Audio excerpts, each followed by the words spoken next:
आप सभी का आज के करंट अफेयर सेशंस में एक बार फिर से स्वागत करती हूँ और आप लोगों से बिल्कुल भी आशा नहीं करती हूँ कि आप लोग मेरे वीडियो को लाइक करेंगे, शेयर करेंगे या फिर चैनल पे नए होंगे तो चैनल को सब्सक्राइब कर मुझे सपोर्ट करेंगे, क्योंकि ये सब बिल्कुल फ्री होने के बाद भी आप लोग में से कोई भी ये सब नहीं करता है।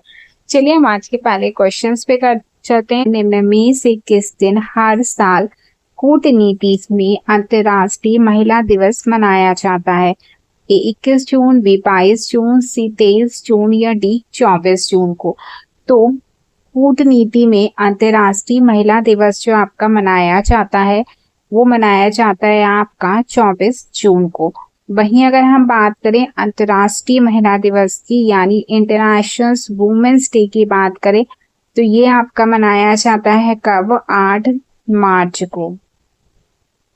लेकिन यहाँ पे बात की जा रही है डिप्लोमेसी यानी कूटनीति की, तो जब उसकी बात की जाएगी तो वो मनाया जाएगा आपका 24 जून को। ये दोनों चीज याद रखें। तो ऑप्शन नंबर डी के साथ हम आगे बढ़ते हैं। 23 जून 2026 को निम्न में से किस देश का 65वां राष्ट्रीय दिवस मनाया गया है? ए सामोआ, बी दक्षिण कोरिया, सी लक्समबर्ग या डी फ्रांस का। तो 65वां राष्ट्रीय दिवस यानी नेशनल डे जिसका मनाया गया है वो देश है आपका लक्समबर्ग।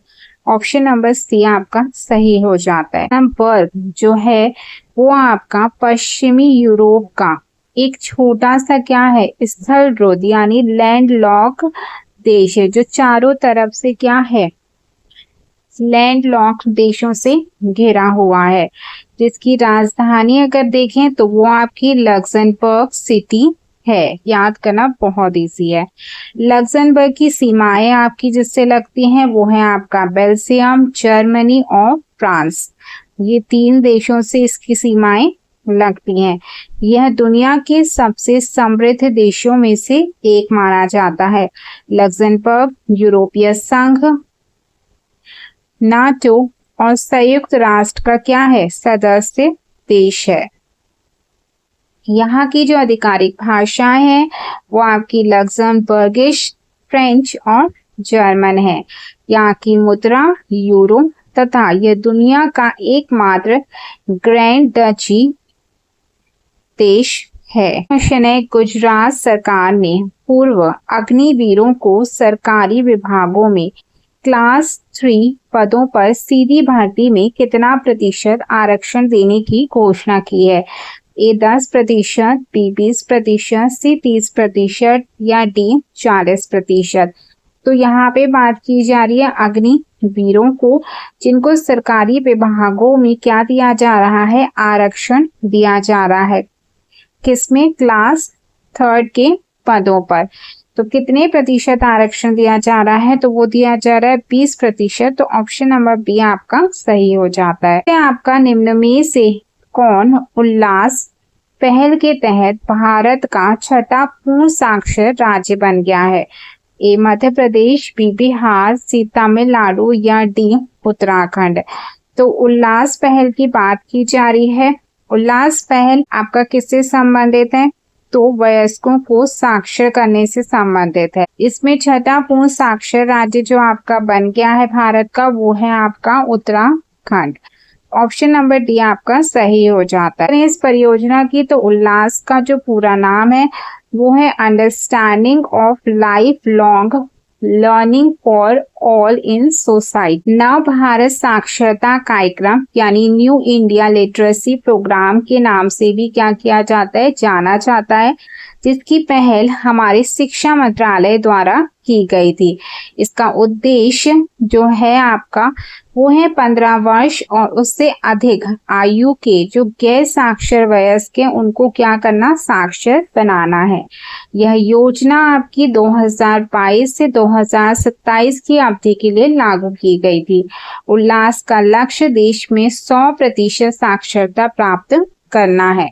इसके तहत जो 5 शहर हैं आपके वो हैं मिजोरम, गोवा, त्रिपुरा, हिमाचल प्रदेश, 5 पे सिक्किम और 6 नंबर पे जो आपका आ गया है वो है आपका उत्तराखंड। तो ये 6 आपके क्या हो गए, पूर्ण साक्षर जिले हो गए हैं उल्लास पहल के तहत। आपका निम्न में से कौन दुनिया का सबसे बड़ा जहाज पुनर्चक्रण करने वाला देश बन गया है? A Bharat, B Japan, C France या डी दक्षिण कोरिया। तो जहाज चक्रण की यहाँ पे बात की जा रही है और दुनिया का जो सबसे बड़ा देश बन गया है इसे करने वाला, वो है आपका भारत। ऑप्शन नंबर ए सही हो जाता है। तो जहाज पुनर्चक्रण यानी शिप रिसाइकलिंग, पुराने जहाजों को तोड़कर उनके उपयोगी भागों और धातुओं को क्या करना, पुनः उपयोग में लाने की प्रक्रिया को हम क्या कहते हैं, जहाज पुनर्चक्रण कहते हैं। यह भारत जो है विश्व के प्रमुख जहाज पुनर्चक्रण देशों में से एक है। और Alang ship breaking yard Gujarat विश्व के सबसे बड़े जहाज पुनर्चक्रण केंद्रों में से एक है। तो ये नाम आप याद रखिएगा कि अलंग शिप ब्रेकिंग यार्ड कहाँ पे, आपका गुजरात में है। जहाज पुनर्चक्रण से इस्पात और अन्य धातुओं की पुनः प्राप्ति भी हमको होती है। चेन्नई पेट्रोलियम कॉर्पोरेशन लिमिटेड हाल ही में भारत की कौन सी नवरत्न कंपनी बन गई है? ए 20वीं, बी 24वीं, सी 28वीं या डी 32।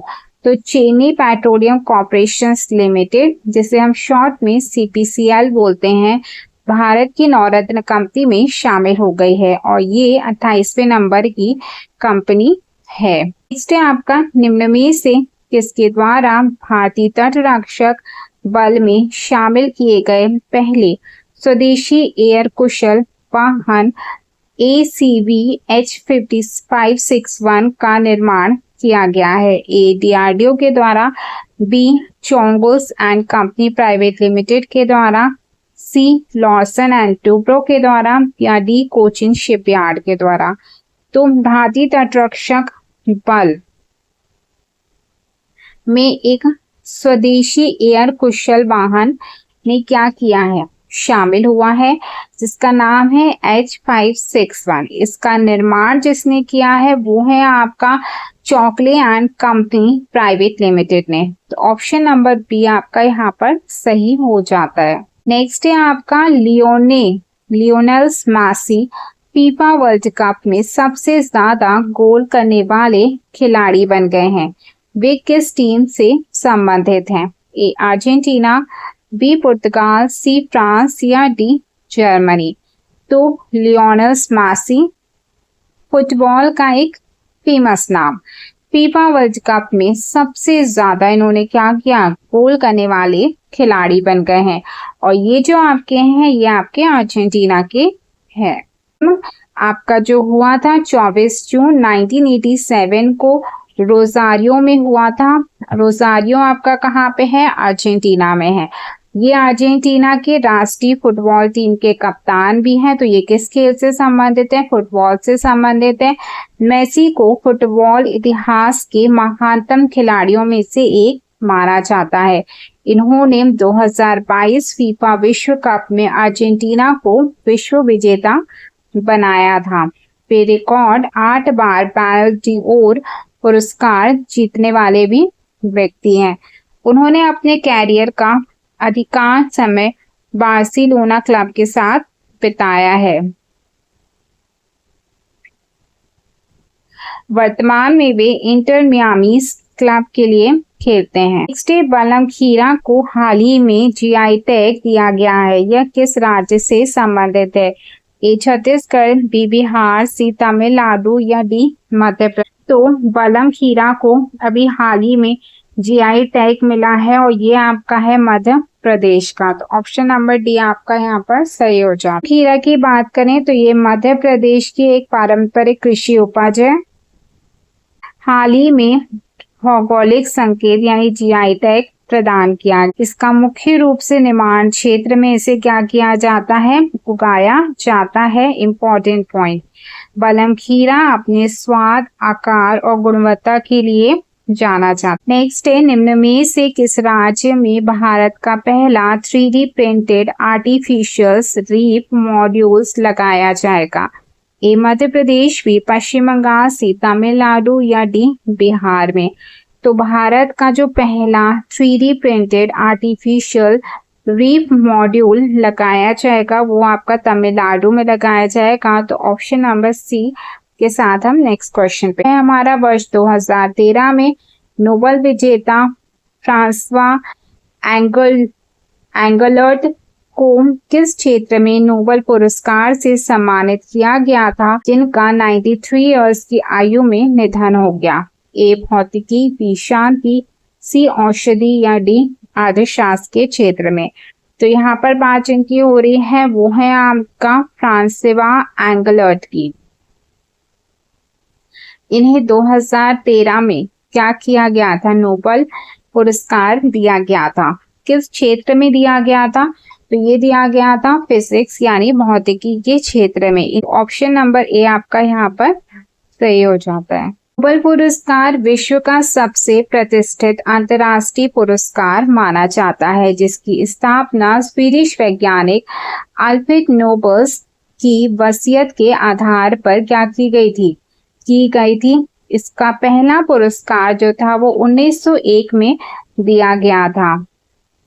नोबेल पुरस्कार जिन क्षेत्र में दिया जाता है वो है आपके भौतिकी, रसायन विज्ञान, चिकित्सा, साहित्य, शांति और अर्थशास्त्र के क्षेत्र में। और ये प्रत्येक वर्ष 10 दिसंबर को आयोजित किया जाता है समारोह इसका।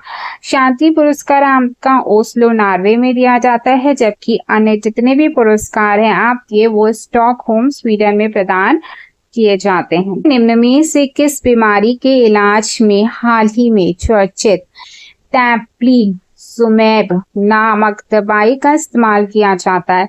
ए एड्स, बी डायबिटीज, सी डेंगू या डी हेपेटाइटिस बी। तो यहाँ पे जिसकी बात की जा रही है वो है आपका टैप्लीजुमेब।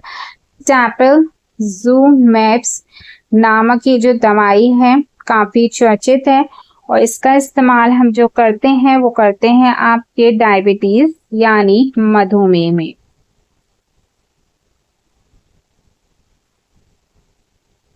ऑप्शन नंबर बी आपका यहाँ सही हो जाए। राष्ट्रपति द्रौपदी मुर्मू द्वारा 23 जून 2026 को कितने लोगों को पद्म पुरस्कार से सम्मानित किया गया है? ए 50, बी 55, सी 60 या डी 65। तो 23 जून 2026 को राष्ट्रपति द्रौपदी मुर्मू के द्वारा पद्म पुरस्कार से जितने व्यक्तियों को सम्मानित किया गया है उनकी संख्या है 65। तो ऑप्शन नंबर डी आपका सही हो जाता है। हाल ही में सिकल सेल रोग खबरों में था। सिकल सेल रोग मुख्य रूप से किसे प्रभावित करता है? ए श्वेत रक्त कोशिकाएं, बी रक्त प्लेटलेट्स, सी लाल रक्त कोशिकाओं में हीमोग्लोबिन को या डी तंत्रिका कोशिका को। तो सिकल सेल रोग की बात यहाँ पे की जा रही है, जिसको हम शॉर्ट में SCD यानी सिकल सेल डिसीज के नाम से जानते हैं। ये रोग मुख्य रूप से जिसे प्रभावित करता है वो है आपका लाल रक्त कोशिकाओं में haemoglobin in red blood cell. Option number C आपका सही हो जाता है। RBC का जो पूरा नाम है वो है आपका रेड ब्लड सेल यानी लाल रक्त कोशिकाएं। इसका मुख्य कार्य जो है वो शरीर के विभिन्न भागों तक ऑक्सीजन को क्या करना है? पहुंचाना है। RBC में हीमोग्लोबिन पाया जाता है। हीमोग्लोबिन ही क्या करता है? ऑक्सीजन के परिवहन में सहायता करता है। RBC का निर्माण 80 मज्जा में होता है, जिसका जीवन काल 120 दिन का होता है। इसमें केंद्रक नहीं होता है और इसकी कमी से जो रोग होता है वो है आपका एनीमिया। इसे हम एरिथ्रोसाइट्स के नाम से भी जानते हैं। हाल ही में काचाथीवू द्वीप खबरों में था। यह द्वीप निम्न में से किस जल निकाय में स्थित है? ए बंगाल की खाड़ी, बी अरब सागर, सी मन्नार की खाड़ी या डी पाक जल मरुस्थल। तो काचाथीवू कहाँ स्थित है? ये आपका पाक जल मरुस्थल में स्थित है। काचाथीवू भारत और श्रीलंका के बीच स्थित एक निर्जन द्वीप है। यह पाक जल मरुस्थल में स्थित है। इसका क्षेत्रफल 285 एकड़ है। वर्ष 1974 में भारत और श्रीलंका के समुद्री सीमा समझौते के तहत यह द्वीप श्रीलंका को सौंप दिया गया था। वर्तमान में यह द्वीप भारत के तमिलनाडु तट के निकट स्थित है और इस द्वीप पर स्थित है एक प्रसिद्ध सेंट एंथोनी चर्च। हाल ही में एनर्जी ट्रांजैक्शंस इंडेक्स 2026 खबरों में था। यह इंडेक्स निम्न में से किसी संगठन द्वारा एक्सचेंजर के सहयोग से प्रकाशित किया गया है। ऑप्शंस आपके सामने हैं, आंसर कमेंट सेक्शंस में आपको करना है।